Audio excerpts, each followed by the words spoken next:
This meeting is being recorded.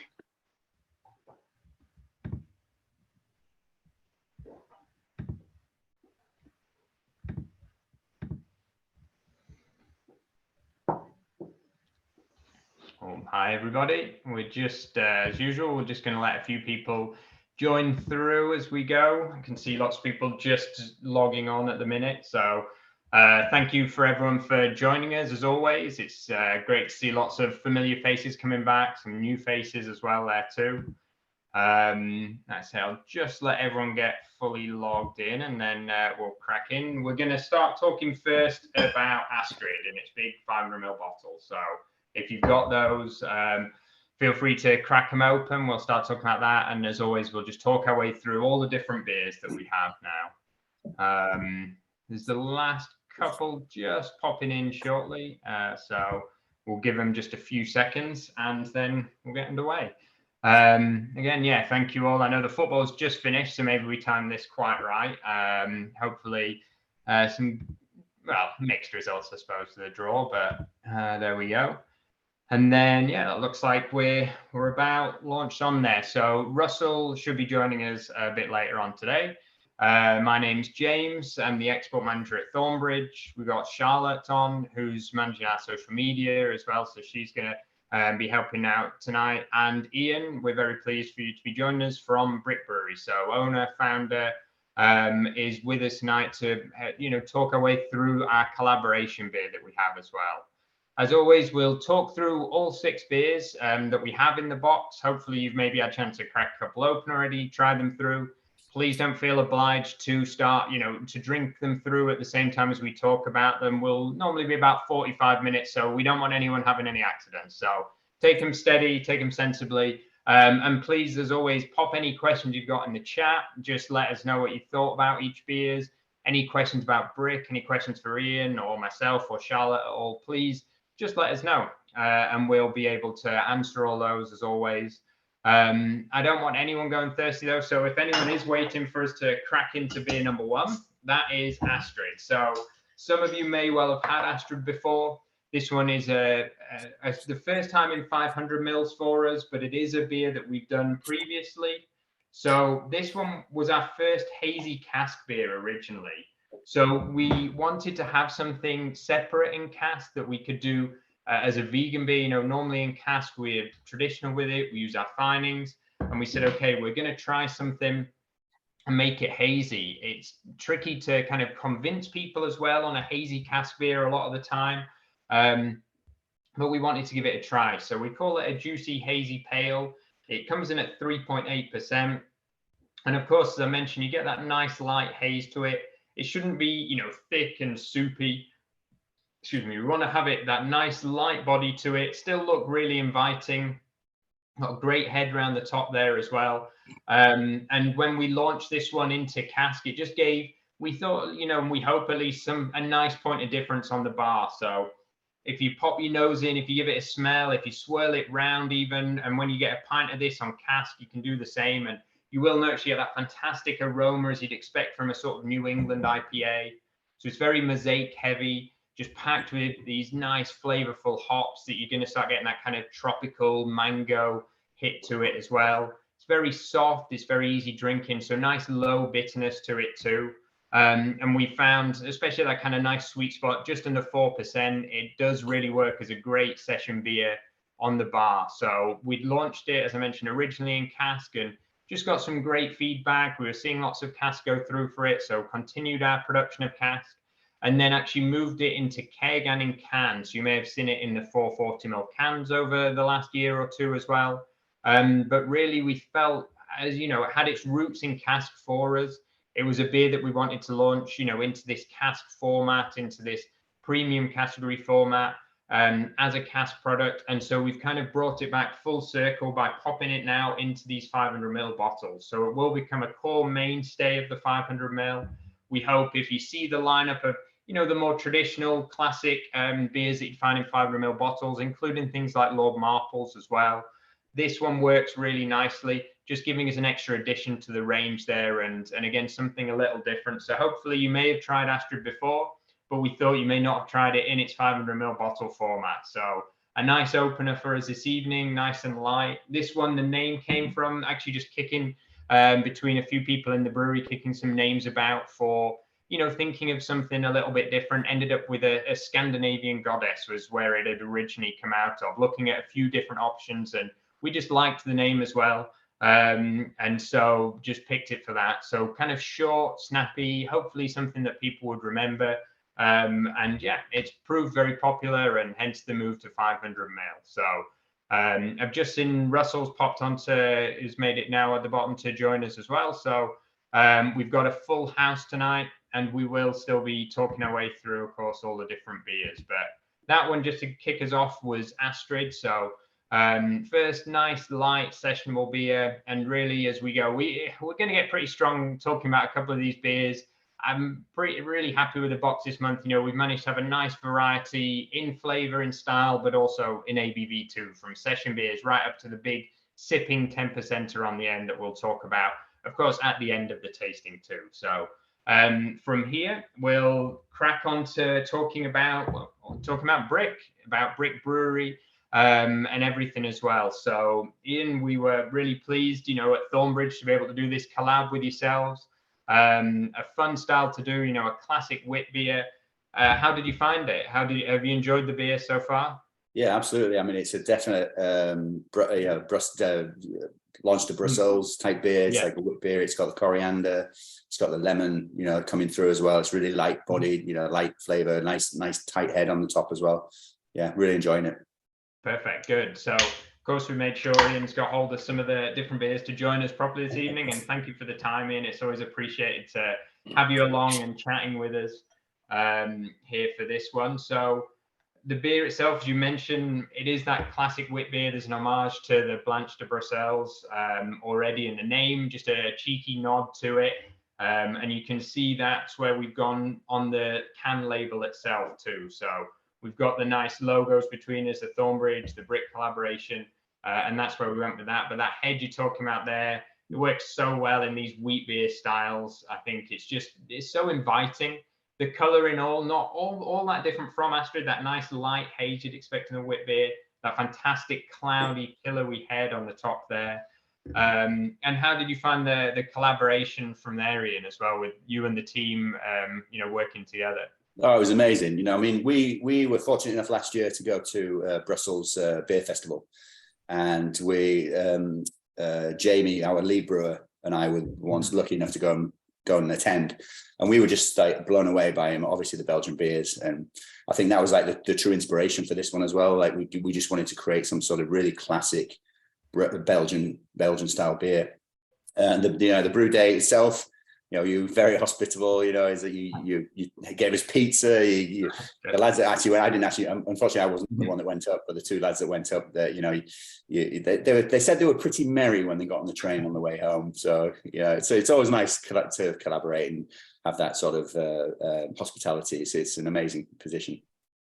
Perfect. Yeah, we like to get people up in the tap room, and once the beer's underway and everything, there's definitely encouraged to have some cheeky beers and a bit of pizza as well too. Yeah, with the team. absolutely. That's why our brewers are always like, when are we doing that next collab? Because they know full well it's a good afternoon for everyone. So well, we'll have you down to our place as soon as we can, and we'll obviously reciprocate. Perfect. No, that'd be good. And while you're here, I know we've got the beer and the collab. Would you mind telling us, a bit about Brick? We've got some fantastic big beer fans on the call who are listening in, who I know may have tried your beers before, some may not have, but if you're able to tell us a bit about it, it'd be amazing. Yeah, absolutely. I mean, we're coming up to our 10th birthday in December this year. We're down here in Southeast London, starting in Peckham Rye, so an interesting part of the world, really. And we've sort of grown organically. When we moved into a new site in 2017, and actually just October last year, we bought a brand new brew kit that's a 6,000 litre brew set. So that's cooking. It's producing some great beers. And because we've got this new bigger kit, we're able to obviously increase our capacity. When we are well known for our kettle sour beers. We produced our first kettle sour, which was a rhubarb sour back in 2016, and we've been producing them again and again throughout the years. very rarely repeating the same recipe. Yeah. So we try and add different interesting adjuncts, whether it be raspberry and thyme or yuzu and other fruits. And the most recent one we've just released is that lemon verbena and mandarin. But we've got big plans this year, so we're actually launching 23 different sour beers this year. So wow. every one of them is unique. And I was when you were talking about naming Astrid, I think that's the biggest challenge that we face as a brewery. When you're producing all these different beers, it's quite difficult to come up with a catchy name for it. So we're oftentimes very, very like, this is a sour, lemon, verbena, and mandarin. So we keep it. It is what it says on the tin. So, and then we also got some other great collabs coming out as well. We obviously fabulous one that we're talking about today, but we've just collabed with Elusive, Andy Parker down here in London. So that's in tank right now, and then we're also just about to launch a New England Pale Ale. And we're finding, and it's quite interesting to talk about Astrid because it's only at 3.8%. We're actually finding that people are gravitating more to that lower ABV. IP, like the IPAs we would produce normally an IPA about 6.5%, but actually people are now wanting about 5 to 5.5. Whether that's still an IPA is debatable. It might be sort of pale ale, but we're just going with what people are telling us. We're always open to suggestions of what styles of beers people want to drink. Yeah, and we see the same as well. It's the traditional styles, the more sessionable styles, certainly people are gravitating towards. We had actually, I don't remember which one, but I did an event at one of our pubs in Sheffield recently, and the landlord there was talking about how fast one of your sours had sold out. It had on the bar there, popped it on keg on the bar, and it was just gone almost straight away. Yeah, he was very excited. Yeah, part of that is like we always keep it under 4%. So our target is 3.5 to 4%. Very well balanced. We've got our own lacto culture that we've harvested and nurtured and kept. It's like a mother, when you do a sourdough bread, we've got our mother. We actually have it cryogenically frozen with a lab. So if we ever need to sort of tap into it again, we've got it available. And we feel that because we've nurtured it and grown it and fed it and all that sort of stuff, it's quite unique, sour sort of palate. And then so we've got that as a base beer, and then we try and match that with the acidity with whatever fruit or adjunct we're adding to that. So just to give it a really balanced beer. Wow, yeah, and it clearly works. Like you say, the ABV and everything else that comes with it just makes them very crushable too. So yeah, brilliant. Oh, good. And how do people sort of get down to come and see you? At the brewery there. You mentioned, of course, in Peckham Rye. What's the best way? Yeah, I mean, we got our own tap room. Actually in Peckham Rye, just outside Peckham Rye station, but we have a web shop. So if you guys are interested, obviously tap into that. I mean, to be fair, we are quite a local sort of distribution business. Yeah. we did just over 1 million pints last year, but it's predominantly in the southeast London. It's or East London or whatever, northeast London. So but the web shop obviously opens it up to everyone to sort of sample, and certainly boxes like this and being added to a box that more people from outside our catchment areas is a great thing to sort of promote and help. Nice. I know you, that sounds good. I've not been to London for far too long, actually. So next time I'm there, I'll be popping in for sure. So absolutely, please do. Yeah, I'll make the trip out. It's good to get down and enjoy your beers anyway. So it'd be nice to drink them in person myself. I'm sure we'll have some brewers down there first. Yeah, amazing. Where else are you going to be? You got any event plans? Are you going to be at any festivals around the country or anything like that this year? I mean, we've always done LCBF down here in London. We're going to be doing Bristol. Nice. We're looking at Leeds. I think we've got a tap takeover with you guys in Sheffield, the Sheffield site. The Hampshire House, I think, is where. So Doug, the landlord from there, he was the one very excited about your sours and loved them and has had them go very well. So it should go down very nicely. Yeah, brilliant. Are you coming up for it? I think I might. Yeah, I'm from York originally, so it's it's almost coming back home. Yeah, close enough. You can always make a little trip out from there as well too. That's it. Tick the box and see my mother. And a few beers on the way. So that's perfect. It. Nice.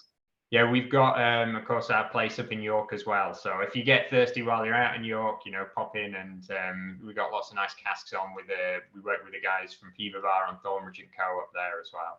What's the name of the site, sorry? You're in York, you're at the Market Cat. So it's just literally on the market. You get like a nice view out over the top. So yeah, I know York's not huge anyway. So if you're wandering around the centre, head on in.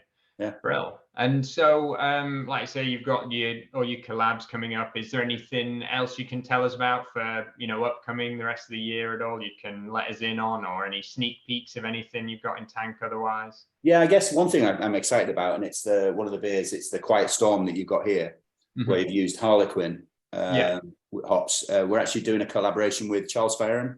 Okay. And I guess for anyone who doesn't know, Charles Fairham is one of the UK hop providers, producers, and growers, and they've got these experimental hops, the experimental hop program, and then they're called a code name until they become a real thing, like Jester and Harlequin.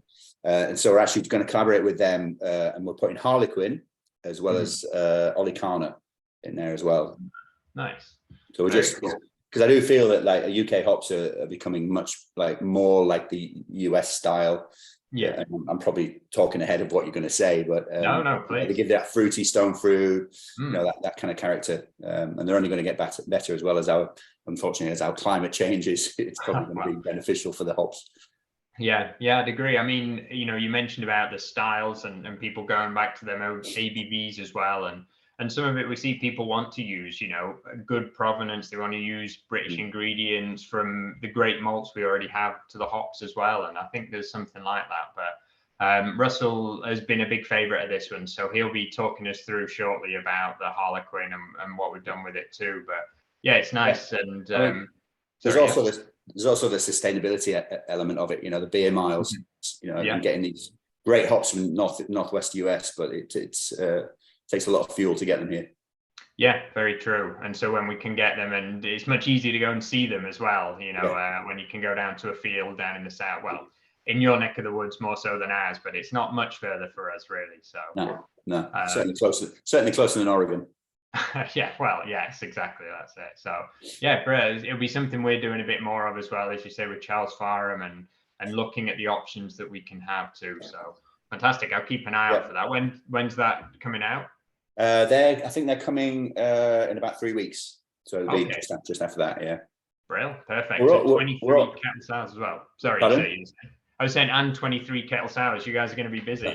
Yeah, we're a little bit busy. Yeah. We're also finding that the classic beers, like the wit beer that we're drinking here, but also lagers and those, they're becoming quite favourable as well. Yeah, no, I think some of it, talking to other people as well who've been saying the same, some of it is, people are a bit worried about, of course, your wallets and stuff like that.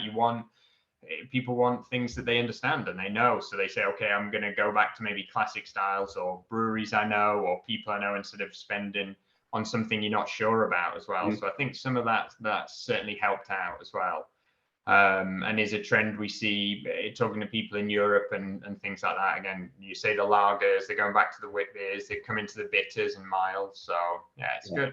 Well, we've always produced our core range and our sours in 330ml cans. Yeah. And then the reason for that is because it's a lesser commitment than going for a full 40.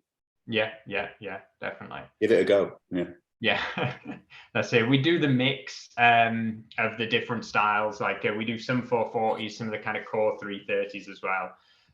We do it a little bit dependent, I suppose, on the beer and the style. I remember there was one brewery I saw, I think from New Zealand, and they did 250 mils, and then they had a paper wrap around it, and you pulled it apart, and then you mixed the beers in. So it looked like 250s. It was a 500 in all, but all right. Quite a nice way of doing it, but I think very expensive. I'm going to promote another brewery now, but Brew by Numbers, quite a few of their beers to the 250 can. Yeah, and it's nice, like you mentioned. You can try them. You're not committed to the full amount as well. And we're looking to do some stuff with Brew by Numbers too. They make some great beers, always very very good quality, I think, with Brew by Numbers too. So. To also give them a nice shout out as well. Yeah, good guys over there. Yeah. Brilliant. Everyone's very friendly. Yeah, exactly. I mean, we're able to come on and chat beer and things. It's very nice to be able to do so. So as always, anyone, if you've got any questions, pop them in the chat. Ian was hoping to stick around for a little bit as well and hopefully enjoy some beers with people. Ian, if anything else comes up throughout, please jump in and chat with us as well.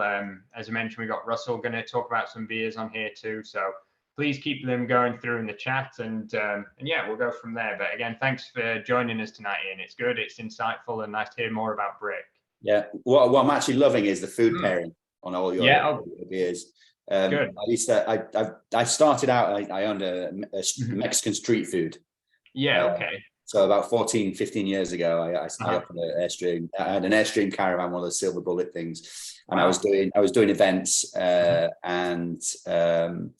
I guess the aha moment was for me was I went down to a festival like American expats, and they said, "Can you come down and serve your food?" I said, "Yeah, do you mind if I come down and serve a job, some beer?"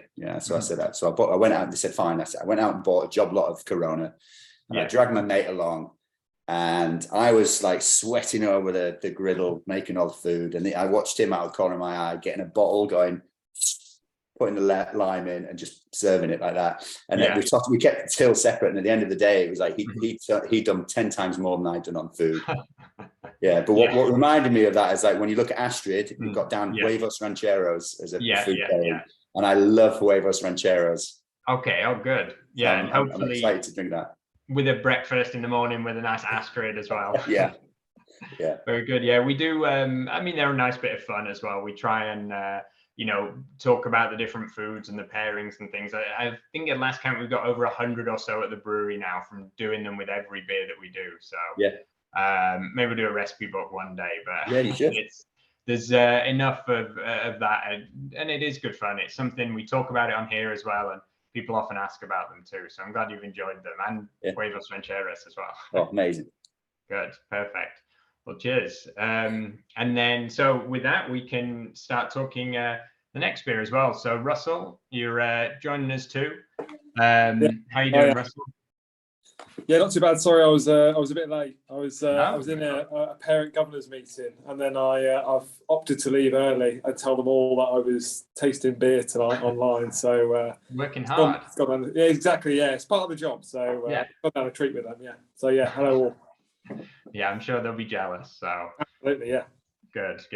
Well, I know you had also talking food pairings. I know you've always got some up your sleeve as well, and you had a couple of your favourites you were going to talk to us about this evening. So please tell us about some beers. Yeah, tonight's no different. So yeah, I'm going to start with Kipling.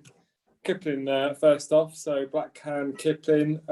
What you'd call a classic South Pacific now, but it definitely wasn't when we did it way back when. But yeah, single malt this one, just our standard on Maris Soft. I call it standard. It's it's not standard by any means. It's very premium, but single malt, and then just Nelson Sauvin as well. So really crisp, really clear, and then let's get into this badger. So you can see loads and loads of floral fruit. Bit of stone fruit in there as well, as it says gooseberry. You can really get gooseberry on the nose, I think. And then tasting, I mean, we've put down grapefruit and kiwi, and I can't lie, it does taste like that. But I kind of get a guava back hint as well. So I mean, this is part of our core range now. So any of our cans that are completely coloured and they're not labelled, you'll hopefully be able to get them a lot more often, and they'll return year on year and year as well. So it's definitely a favourite. It's one in the tap room we get asked for more than most, to be honest. And food pairing with this, we put grilled prawns down in the pamphlet. So it's credit crunch time, cost of living crisis and all. So I've gone with just a prawn cracker, which I think is kind of that. It should be out there as one of those bar snacks, and I've paired it with a sweet chili as well. Sweet chili, prawn cracker, and a South Pacific pale.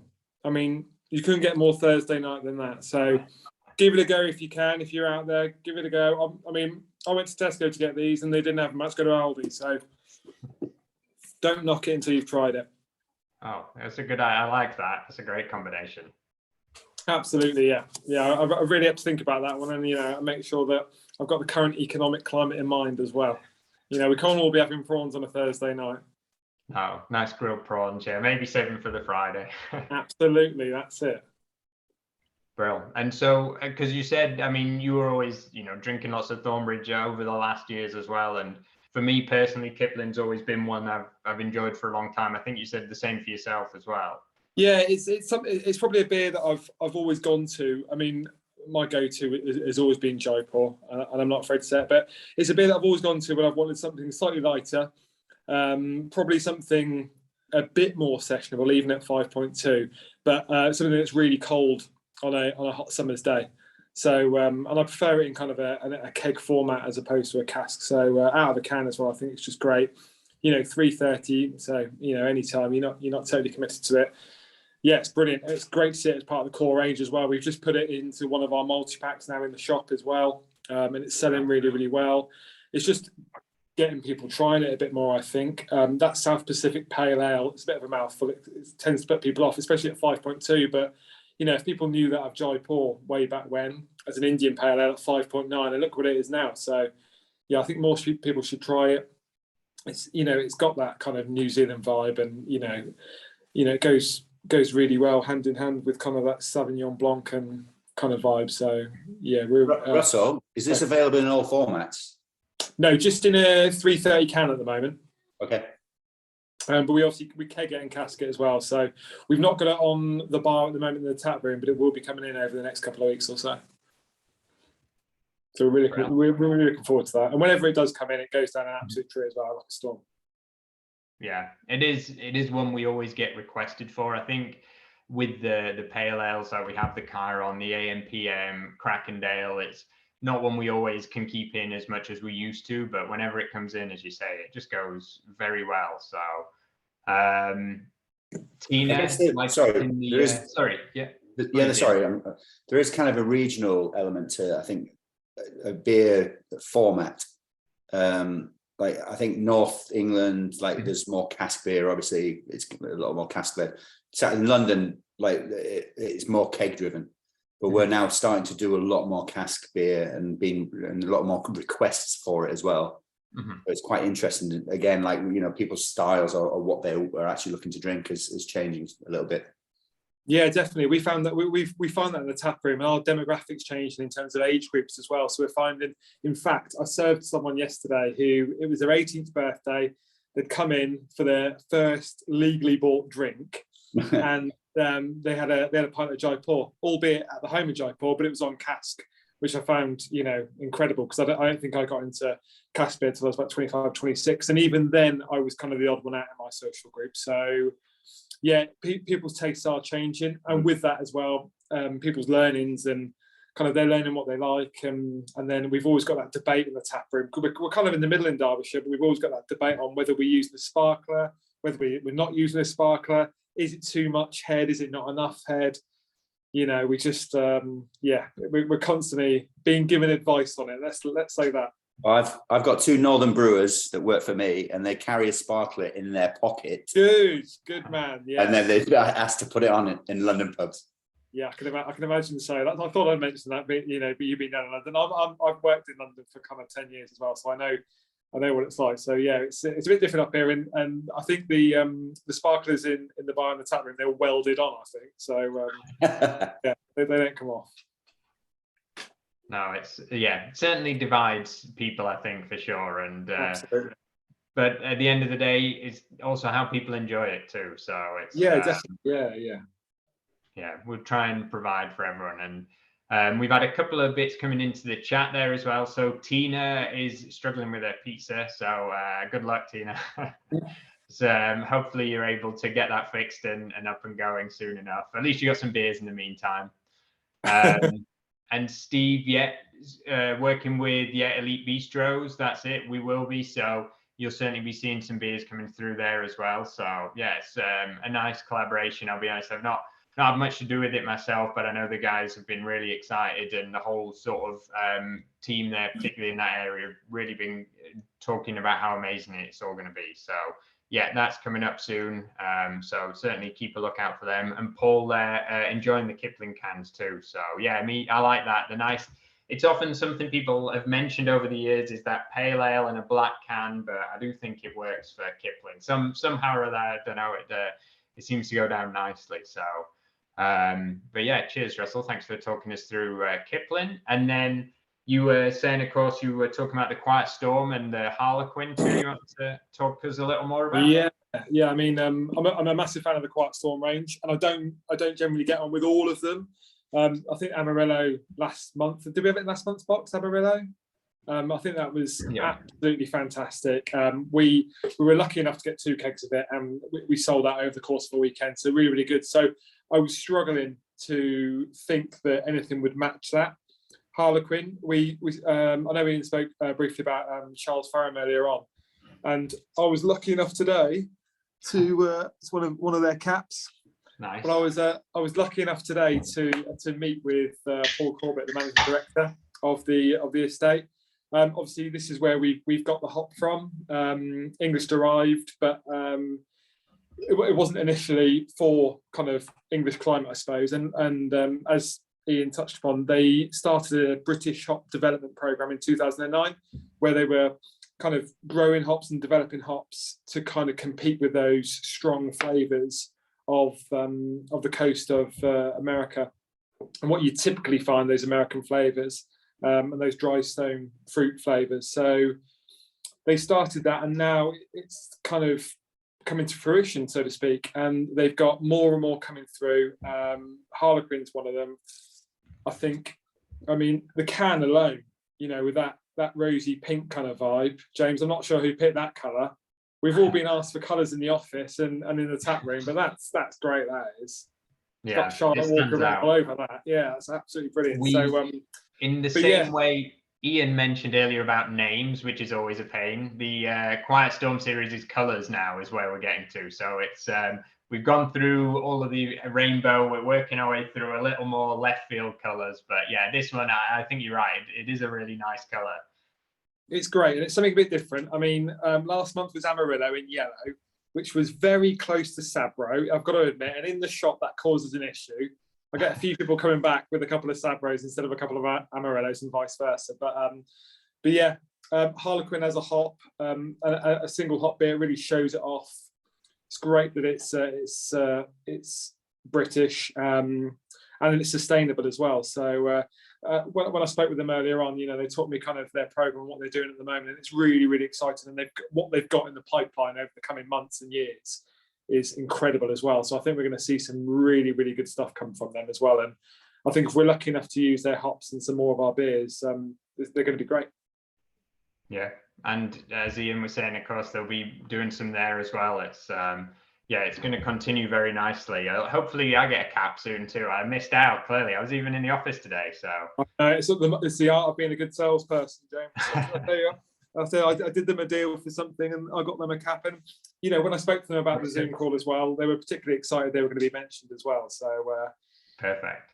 Had to get you branded up. Absolutely. Nice, yeah. And that, like you mentioned with the colours, actually maybe I was thinking too much about it because it is, so Amarillo is yellow in Spanish. So I was maybe overthinking it a little. I was like, has to be yellow in some format. So that's partly why it went for yellow. I kept it a different shade, but maybe it was brighter. I must give you, it was brighter, but old eyes like mine at the moment.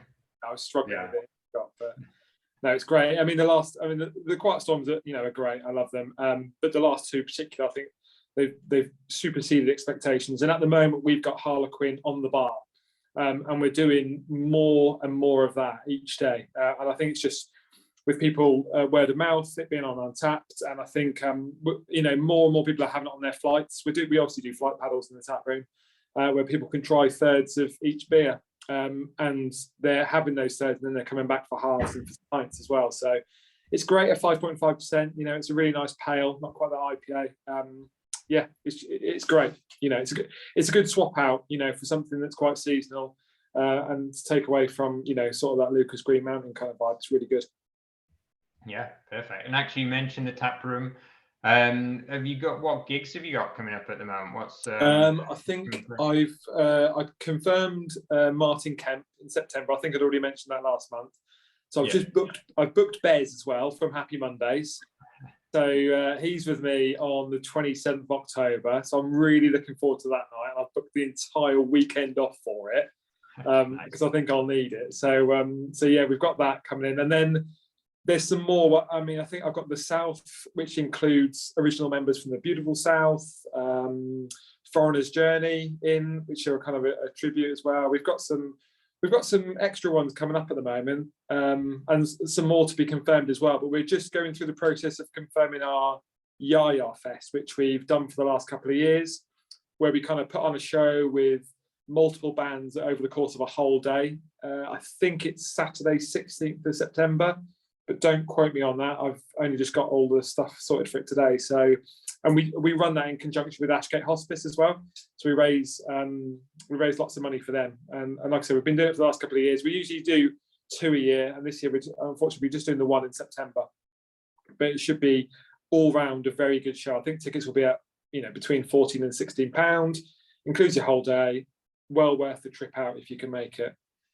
Yeah, I mean, when we started, putting on actual gigs properly in the tap room at first, it's it is an industrial estate on the edge of Bakewell, and we're thinking, okay, how many people? But they've been absolutely rocking. Like, it's been great. Yeah, it's kind of I don't know. I suppose when I got there and I took over, we were doing a few tributes and a couple of original Sheffield kind of based bands. But I've punted in at a couple of ex-celebrities, can we call them that? Ex-celebrity B-list, something like that. Anyway, that have now turned their hand to DJ. And it's, Martin Kemp sold out. We've sold 600 tickets, and yeah, we can't fit anyone else in. It's crazy to think that we're going to have 600 people in that tap room. The AC/DC show we had a couple of months back, we had 500 people in, and it was a packed crowd then. So yeah, it's a great vibe. It's really good fun that we do it once a month. And yeah, it should be. I mean, we've just had Bowie on as well, a tribute act for Bowie, which was incredible. Martin that did that was he put on a great show for us. There's loads and loads of photos online as well. So yeah, we're just growing that kind of once a month kind of live music venue. We're trying to support local artists as well where we can, and the industry, because more and more of those small venues now are being kind of shut down and closed down, and it's more prominent in the news. So the more we can do for them, the better, I suppose. So we, our tap room, we've got Tallulah Le Bon, who's worked for us for 6 years now. Wow. And her dad is actually Simon Le Bon, and he's been into our tap room over the year, like probably 3 times a year. And my wife is obsessed with him. And she keeps saying, Tallulah, can you tell me when he's coming, please? Can you tell me? Because the tap room's like 5-minute walk for us from my house, and she's still not done it yet. And it's just he just comes in with Jasmine. That's amazing. Yeah, what a claim that is. Yeah, I've got to get him playing though. Absolutely, and if you ever do, you have to give us a heads up. Yeah. Nice. No, it is. Yeah. Anything. I mean, music and beer. We talk music and food, but music and beer has been just as long-standing, I think, of a combination. So when you can do it properly like that, it does work really well. Yeah. Sorry. Yeah. No, it's brilliant. I mean, we've got the space, and we've got the sound capabilities at the moment. So we're offering bands space at the moment to rehearse as well between the hours of 9 and 12 before we're open to the public. So it's something that we're just trying to promote.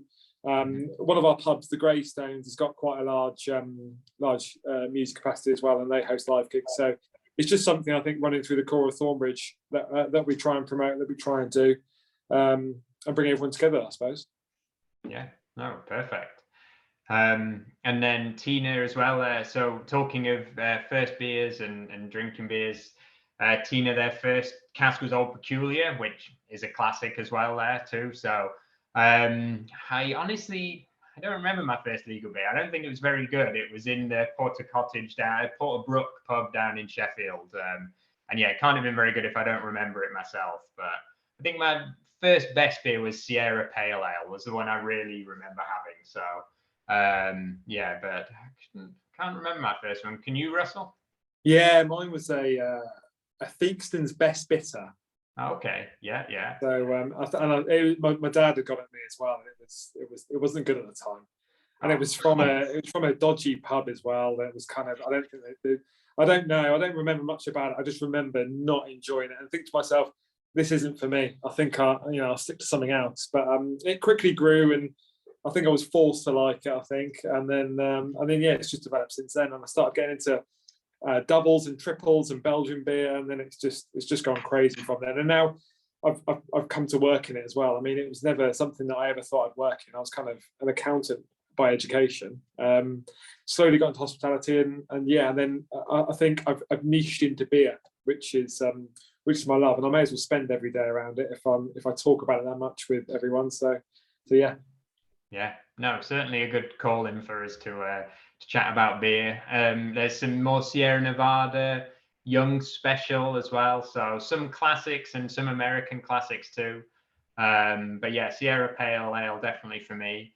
And almost as a bit of an homage, I suppose, to those big classic American IPAs, the Halcyon is the next one that we have out here. So if anyone's ever drank Bell's Two Hearted, I was very lucky enough to get some of that at the weekend. That's a real classic American IPA. And those ones where they're big and bitter and punchy really have a great place in that kind of drinking spectrum too. And for us, it's Halcyon. It's a beer we brewed many, many years ago now. We first brewed this on cask at Thornbridge Hall. And we were bringing in all these amazing hops from, over from New Zealand, from Australia, from America, from the UK, using this great British malt base of Maris Otter. And at the time, particularly, people just weren't seeing these sorts of beers in England, and it has stayed very steady for us. It's been core, it's been sort of in and out, and it's had a whole season of releases through mango, pineapple. We did pink grapefruit most recently, of course, as you'll have had in the beer club boxes. Some nods there, and that one, that went absolutely wild. People were so excited. It went out very quickly. And so we know there's that great demand for the Halcyon and the series as well. But it was a good time to bring back our kind of classic Halcyon, we thought. We like to put it in the big cans and just have something, for me, it is that great bitterness on it. So you start to get that aroma. It's not on the same, as the New England IPA. It's a little more sharp. It's a little more, almost you can start to tell what you're going to get when you drink through it. It's that kind of like pithy, almost lemony grapefruit coming in. You talk often with these styles about that piney resin. And then on the tongue, it continues through. It's again more of that drier, nice citrus fruit with the bitter finish. And it just makes it, for me, so drinkable. It just really gives it that little extra oomph too. And I know so far we've had lots of great feedback about bringing Halcyon back. It'll be occasionally come back, again in keg, again in can. Cask, in fairness, this is one that we started it out in cask, but I do think there's kind of almost an ABV point of a beer where it gets too much for cask, at least with an IPA or a pale ale. And Halcyon was very good in cask, but I think it does need that extra carbonation you get from the can, from the keg, just to really kind of drink it through. Otherwise, it just doesn't play as well, I suppose, with the mouth. So for me personally, it's definitely preferred in can and keg, which unusual. I'm more of a cask guy normally, but bringing it back in can certainly gives us something different. The name for this one, the brewers were sitting outside at the Hall Brewery, so they just put some in on cask in there. And they were talking about the Halcyon days, when you'd be having these big, strong beers in. And, if you've ever been to Thornbridge Hall, it is a big country estate, big green rolling hills all around. And they were just talking about the great old Halcyon days as well. So came up with a name from there and really thought it was something that's been very special. It's won a lot of awards for us over the years and been a real favorite too. So hopefully people have enjoyed seeing the return of Halcyon in here. And don't worry, we're going to keep lots of big IPAs coming through as well. Loving the new can-shaped glass as well, Paul. Good, pleased you enjoyed that. And Nick, some already pouring into them there. And Stone's Cream Flow as well. So no, but not something to write home about. But at least it's a beer, right? It's gets you started, and there's lots of different ways of getting into it too. So I think everyone's tried their range of bad and good beers over the years, but it's even different times, different places, different temperatures and countries for drinking beer certainly can change opinions of them as well. That being said, sitting here drinking, nice, big, strong beers it also goes down pretty well as well too. So how have you found Halcyon coming back, Russell? Yeah, I mean, it's been incredible. I was lucky enough. I'm lucky enough at the tap room anyway. But pink grapefruit Halcyon first, that flew out the door. In fact, I've got a specific customer that gets me to put 4 cases aside for them whenever any sort of Halcyon is back, and they're quite regular. So that was brilliant at the time, and I found myself nicking online stock as well. So online will have their separate allocation of stock to the tap room, and I go over and pinch theirs when I can. But Halcyon coming back now. I mean, I know when a beer is good when more staff than anyone else come in and buy it from the shop, and they're lucky enough to have a nice little discount on it. But as soon as it went in the shop, it was out of the shop as well. So I've just placed another order today for tomorrow for I think 8 or 12 more cases. So yeah, what a beer that is. I mean, punch it. Is it 7.2? 7.4, yeah. 7.4, yeah. Punch it 7.4, but what a beer. It's like Jaipur but amplified. Yeah, really, really good. Good. I'm staying well clear of the brick and mortar shop versus online shop wars. That's I'm definitely staying well clear of that one. But yeah, I'm glad it's certainly been going down well there as well. And well, we have the one final beer here in the box so we've got the 6. I feel we've really got a good range of beers, particularly as always we try to this month, going from the wits, the pale ales. We've got all started out with that nice juicy almost New England-esque, but then we finish out with something, even for us, this is a pretty different one as well. You can see on the front, we of course pop this in the Never Ordinary range.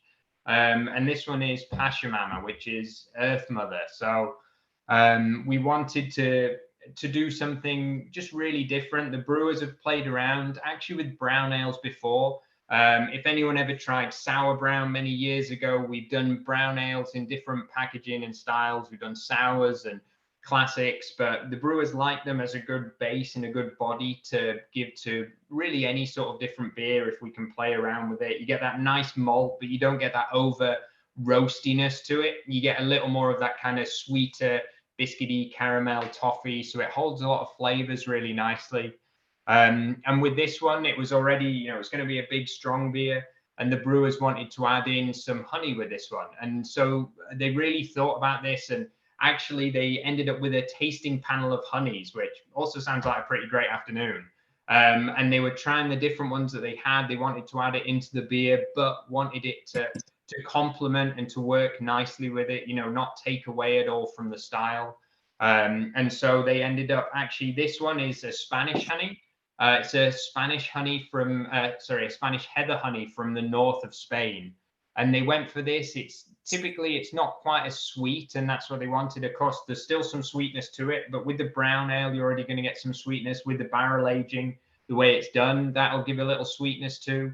And so they had this, so takes away a little sweetness, but also gives you this real complementary but complex flavor profile too. So when they were trying and tasting all of these different honeys, this was really where they ended up with as something that they were very excited for and felt would work well. So we used this specific honey in the beer itself, and then sourced in, we've done some Pedro Jimenez barrel beer before. We sourced in some fresh Pedro Jimenez casks, popped the beer down there for 9 months, and then got it out from there. And what we do after, typically with our barrel aged beers, we'll add in a little champagne yeast into the bottle. We'll allow them to re-ferment.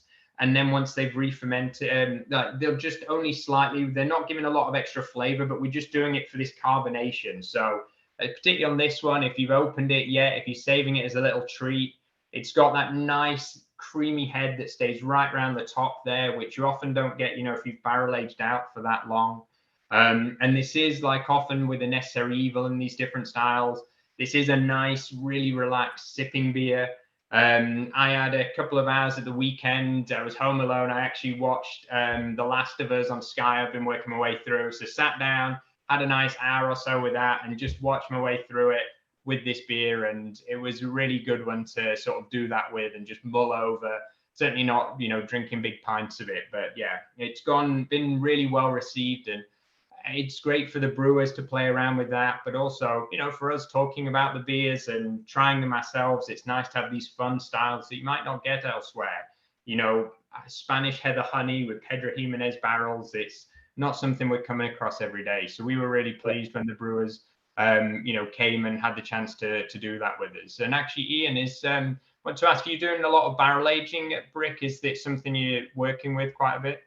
Well, we went through a phase where we did quite a bit. Obviously, sours lend themselves to barrel aging. Yes. But we just really didn't have the space for it, and we ended up moving the barrels too many times, and obviously that oxidizes the beer, and it wasn't good for it. So we are currently looking for a dedicated barrel store area off site.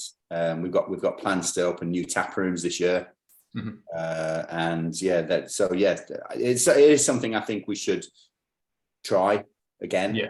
But the interesting part I was going to ask you about this particular beer, like how much ABV was picked up from the actual barrels? Over 1% in the end. So they're all first use. So there's we were around 8.5, and then we end up at 10. So we did it. Yeah. We did a dual series, so cocktail inspired beers, and we did a martini sour and then a Manhattan sour. And the Manhattan was put in whiskey bourbon barrels, and it actually picked up 4% ABV. So it went in at like 10. It went in at 8, and it came out 12. So it was like it was an amazing amount of alcohol that was picked up from just the wood. Yeah, no, it's we usually get around 1% or so with our bourbon and different ones like that, especially with our Necessary Evil series. But 4 is pretty heavy. That's great. But I figured, especially with the sours and things you're doing, I'm sure that's something that would work really nicely. Is the different barrel aging, especially say with the cocktail sort of idea with it too, is pretty cool. Yeah, we'll try it again. Yeah, please, that'd be great. So. Steve, they didn't try the Italian honey that we have. So in Braccia, we normally put in an Italian honey. With this one, they just wanted to try something different. So we had that already for Braccia. We didn't want it to sort of almost be like a slightly different clone of that. So when they were trying the honeys together, they sort of thought they'd stay away from that. So and we ended up, like I say, with the Spanish heather honey in the end there too. So so something a little different, like I say, to kind of get us to the end of it there. Russell, did you enjoy the Pachamama as well? Anything barrel aged is for me.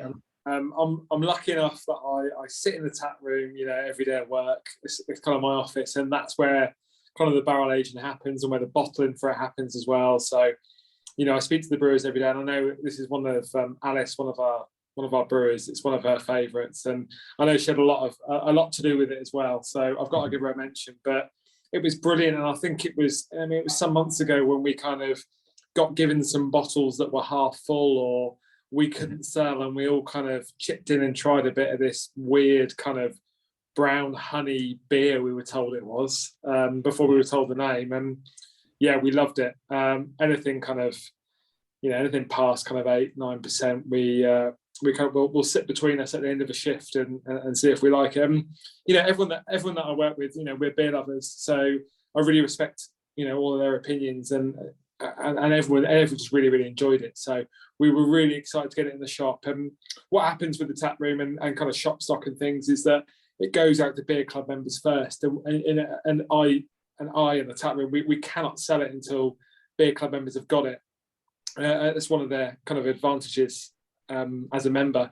So to get it all out there and then to have it in the shop was just fantastic, and to be able to talk to customers about it, to explain it, to try.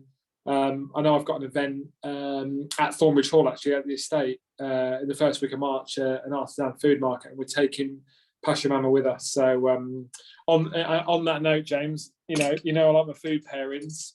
Please, Russell. I've got a can't really see it there, a passion fruit and mango cheesecake. Yeah. You know, wine typically paired with cheese, beer, you know, cheesecake, fruity cheesecake. You know, I think it, you know, that sherry kind of cuts through the cheesecake really, really well. So anyone got any cheesecake in the fridge, give it a try, give it a whirl. But yeah, for me, that and Passion Mama, yeah, great. Yeah, really, really, really, really enjoyed it. Nice, good. I like the suggestions and the props as always. That's perfect. I've always got them. I really, you know, make sure that, you know, we're really involved in this and that I take it seriously. So prawn crackers for starters, cheesecake for dessert. You just got to sort out a middle really, and you know, that's my Thursday night. But you know, generally, you know, on a beer call like this, we taste some beers. I definitely will be finishing Passion Mama tonight. You know, it's a great sup of beer before bed. Yeah, fantastic. I'm sure you won't be alone either. So, bro, well, thank you for the time, Ian. Thank you for coming to join us this evening. Thank you, Russell. Thank you, Charlotte, for looking after us, getting everything up and running as always. It's much appreciated. And thank you most importantly to everyone for joining us tonight as well. So thanks for taking the time, coming along, trying some beers with us, you know, chatting with us too. It's always great to see everyone. We'll be putting out the details for next month, of course, and hopefully, you know, see everyone again then too. We'll have another fantastic box, a great range, and we'll be getting lots of fun beers. So yeah, in the meantime, hit us up on socials or messages, chat to us, anything you think about, anything you want, let us know. But again, yeah, thank you all for joining us, and we'll see you all next month. So yeah, thank you guys. Cheers. Thank you. Have a good night.